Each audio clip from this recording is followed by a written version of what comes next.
We've been a leader in banking for more than 100 years. You'll find us here, at home, on your phone, and everywhere you go. Renaissance Bank. Understanding you.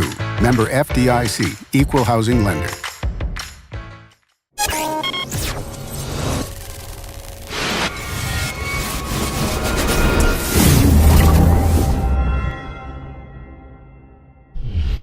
Sponsored by Renaissance Bank. Good morning and welcome to Daily Journal Newsbreak for Friday, April 13th. I'm your host, Chris Kiefer, and we're going to take a look at the top news and sports stories from Northeast Mississippi. But first, let's start with your weather forecast. Today we're looking at partly cloudy skies with a high of 78 and a low of 62. There's a 10% chance of rain. Looking ahead at your 3-day outlook, Saturday, thunderstorms, that's an 80% chance of rain. The high is at 68 and the low is at 42. Sunday, partly cloudy with a high of 51 and a low of 37. And on Monday, sunny with a high of 60 and a low of 39.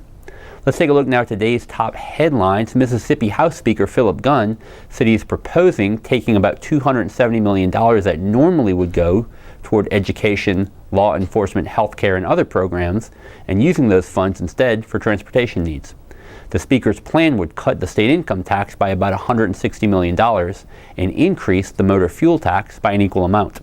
That increase would be 2 cents per gallon for 4 years until it reached 26.4 cents per gallon. The current tax is 18.4 cents per gallon. The plan would also divert about $110 million in use tax revenue to infrastructure. That money would normally go to the state's general fund. The increased motor fuel tax would be used for state needs, while the use tax money would go to cities and counties for infrastructure improvements. The 2018 legislative session ended with the House and Senate unable to reach an agreement on a large-scale transportation plan. Leaders said they would continue working to reach a solution. Mississippi Lieutenant Governor Tate Reeves said on Thursday that Gunn's latest proposal does little to help efforts to reach compromise. He said he remains opposed to raising the gas tax. However, Reeves said he remains optimistic that House and Senate leaders can reach an agreement. 2 box trucks used by the Salvation Army of Tupelo have been deemed unfixable. That has impacted the organization's ability to make food and thrift store deliveries.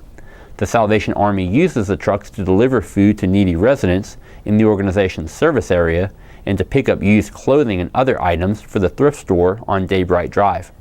Each truck will cost $50,000 to repair.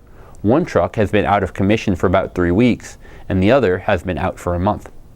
The Salvation Army is currently renting Penske trucks to make deliveries. However, at a $1,500 weekly rate, funds are not always available to rent the trucks. Salvation Army Major Jeff Daniels said officials are looking at area corporations and foundations for a matching fund or grant to purchase new trucks. For more information, call 662-680-2758. The Tupelo Regional Airport has invited dozens of business leaders in the area for a strategic planning meeting. They also have invited elected city and county leaders from the region. The meetings will be held on May 4th from 10 a.m. to noon at the Community Development Foundation boardroom. In the letter, TRA Executive Director Cliff Nash said the airport wants to know what it can do to better assist organizations in meeting their goals and needs.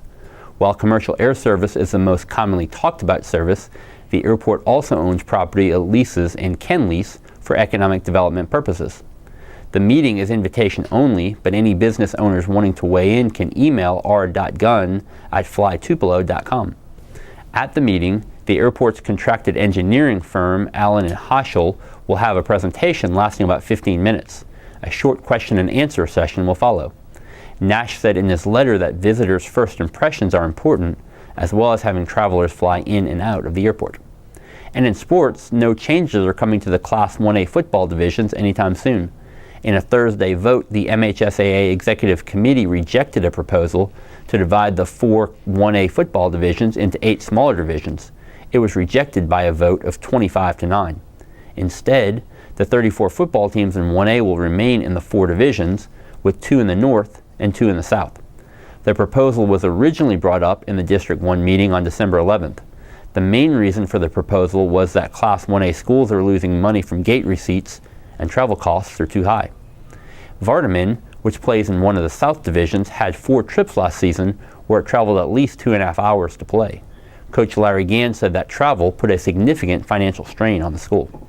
And that does it for Newsbreak on this Friday. Don't forget that this show is just one of the many online offerings courtesy of the Daily Journal that gets you news off the page and on the go. The Memo podcast takes a deep dive into a single topic each week to give you a greater understanding of Northeast Mississippi. This week's show looks at Mississippi's struggle to find more money for road and bridge repairs. Listen in Apple Podcasts and Google Play or online at memo.djournal.com. And Ole Miss and Mississippi State fans, listen to the Double Coverage podcast with beat reporters Parrish Alford and Logan Lowry. On this week's episode, they offer updates on spring football, and they recap MSU baseball's series win over Ole Miss.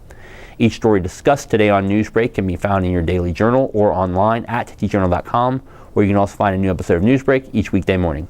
Thanks for joining us. I'm Chris Kiefer. Have a great Friday.